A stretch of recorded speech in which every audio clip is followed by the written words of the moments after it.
Hello students, welcome back to this channel. तो इस class में हम पढ़ेंगे कि कैसे जो मेटल्स हैं और जो नॉन मेटल्स हैं वो एक दूसरे से रिएक्ट करते हैं। ठीक है, तो एबव एक्टिविटीज में हमने ये देखा कि जो रिएक्शन है मेटल्स की, ठीक है, नंबर ऑफ रीजेंट्स के साथ वो हमने परफॉर्म की।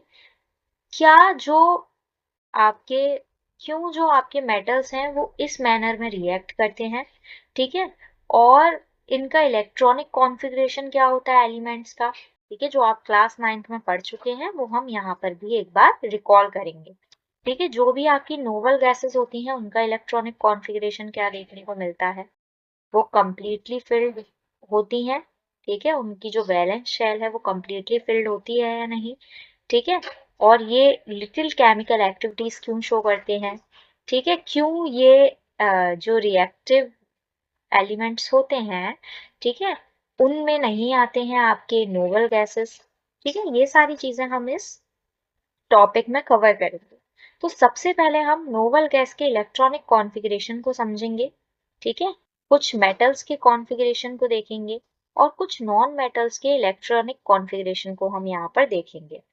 तो टेबल 3.3 में क्या बताया गया है कि जो आपका सोडियम एटम है, ठीक है, अब आप देखिएगा जरा कि जो Na है, ठीक है, उसका एटॉमिक नंबर क्या होता है 11। तो जब आप इसका इलेक्ट्रॉनिक कॉन्फ़िगरेशन करेंगे तो आपको 281 देखने को मिलेगा।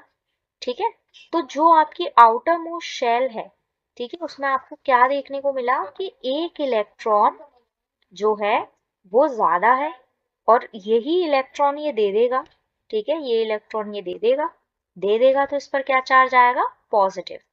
ठीक है, जो Na है वो अपना एक इलेक्ट्रॉन दे देगा और एक इलेक्ट्रॉन देने की वजह से इस पर क्या आ जाएगा, पॉजिटिव चार्ज को ये एक्वायर कर लेगा।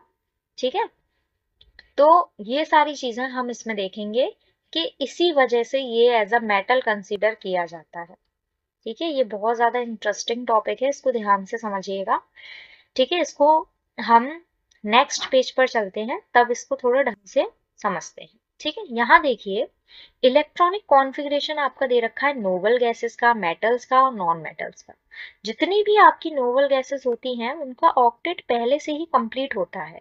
ठीक है, एक हीलियम ही ऐसी गैस है जिसके ऑक्टेट में आपको दो इलेक्ट्रॉन्स देखने को मिलते हैं। ठीक है, आउटर मोस्ट शेल में दो इलेक्ट्रॉन्स देखने को मिलते हैं। तो जो आपकी नोबल गैसेस होती हैं वो पहले से ही क्या है, पहले से ही वो स्टेबल हैं। इस वजह से वो किसी भी एटम से रिएक्ट नहीं करती हैं। ठीक है, किसी भी एटम से वो रिएक्ट नहीं करती हैं क्योंकि वो पहले से ही स्टेबल हैं।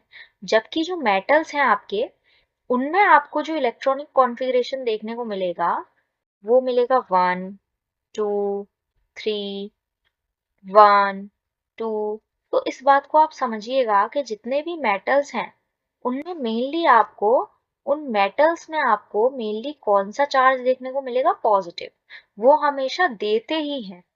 ठीक है, क्योंकि लास्ट वाली ऑर्बिट में, जैसे कि मैंने आपका एक एग्जांपल ले लेते हैं हम मैग्नीशियम का।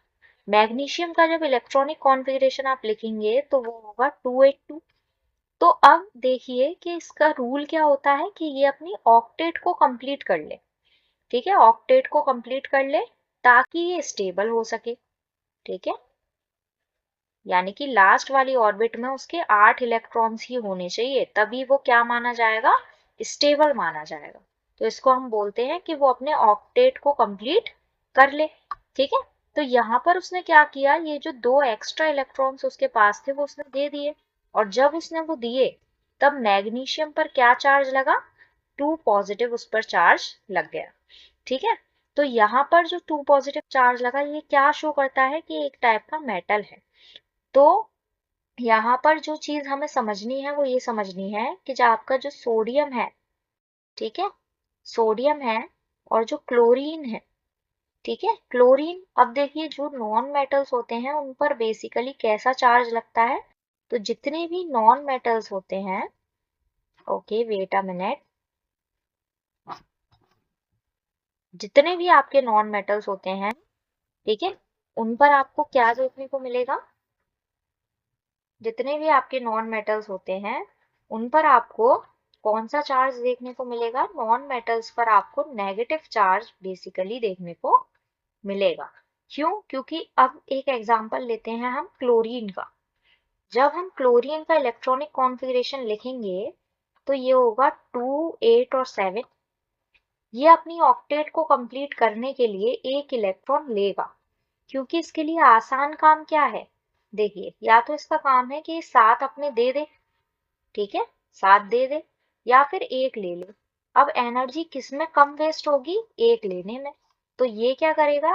एक इलेक्ट्रॉन ले लेगा, और एक इलेक्ट्रॉन ले लेगा तो ये क्या बन जाएगा? Cl नेगेटिव बन जाएगा, और ये एक टाइप का क्या होता है? नॉन मेटल होता है।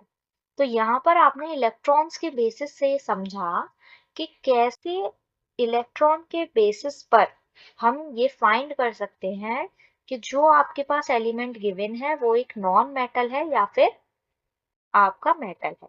ठीक है, तो ये चीज आपको यहाँ देखने को मिली कि जो Na है, सोडियम है आपका, ठीक है, इसने एक इलेक्ट्रॉन अपना दे दिया, एक इलेक्ट्रॉन दे दिया, तो इस पर कैसा चार्ज आ गया? पॉजिटिव चार्ज आ गया। ठीक है, और इसकी जो ऑक्टेट थी, ठीक है, इसका जो इलेक्ट्रॉनिक कॉन्फ़िगरेशन था, एक इलेक्ट्रॉन देने के बाद वो 2 और 8 हमें देखने को मिला, और ये कैसा हो गया? स्टेबल हो गया एक इलेक्ट्रॉन देने के बाद। ठीक है, सेम ऐसी हमें क्लोरीन में देखने को मिला।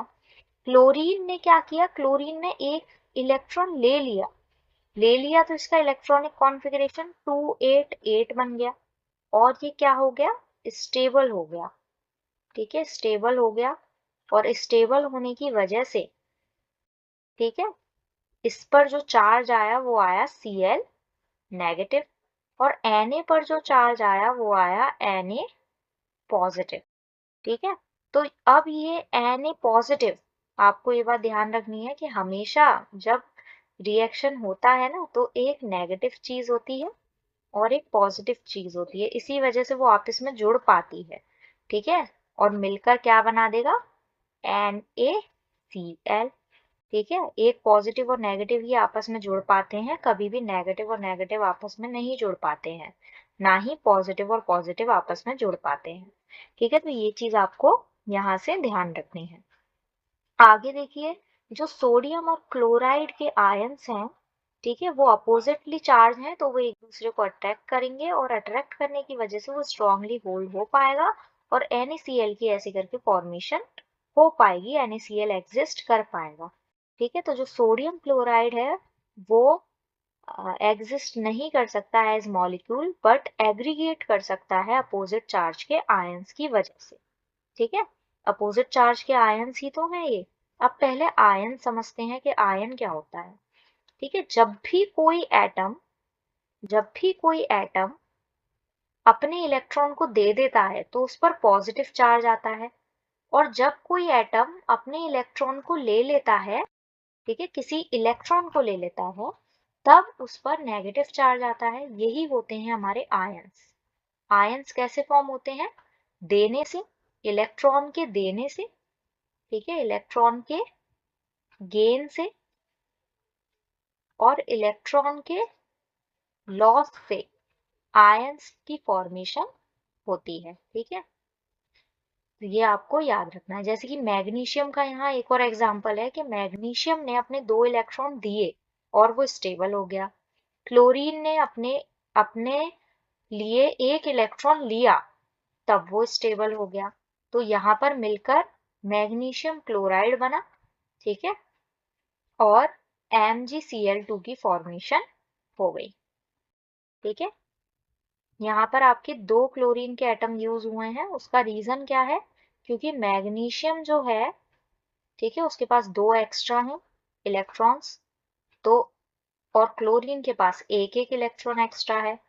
ठीक है, तो उसने एक और एक, यहाँ से मैग्नीशियम को 2 इलेक्ट्रॉन्स देने पड़े, और क्लोरीन ने मैग्नीशियम, एक ही मैग्नीशियम से एक इलेक्ट्रॉन इधर चला गया और एक इलेक्ट्रॉन इधर चला गया। ठीक है, तो जो आपका कंपाउंड फॉर्म हुआ वो यहाँ पर जो फॉर्म हुआ by the transfer of electron, electrons का ट्रांसफर हुआ है, और उसने मेटल बनाया है, एक मेटल है और एक नॉन मेटल है। तो इसी को हम आयोनिक कंपाउंड्स कहते हैं या फिर इलेक्ट्रोवैलेंट कंपाउंड कहते हैं। ठीक है, तो यहाँ से आपका एक टर्म निकल कर आया कि आयोनिक कंपाउंड्स क्या होते हैं। ठीक है, ये चीज समझिएगा कि आयोनिक कंपाउंड्स कैसे फॉर्म होते हैं। तो आयोनिक कंपाउंड जब ट्रांसफर होता है इलेक्ट्रॉन्स का, उससे आयोनिक कंपाउंड फॉर्म होता है। ठीक है, जब आपके इलेक्ट्रॉन का ट्रांसफर होता है तब उससे आयोनिक कंपाउंड की फॉर्मेशन हमें देखने को मिलती है, जैसे कि हमें मैग्नीशियम क्लोराइड में देखने को मिली। ठीक है, और आपको पता है कि जो आपका कैटायन होता है वो हमेशा पॉजिटिव चार्ज, और जो एनायन होता है वो नेगेटिव चार्ज।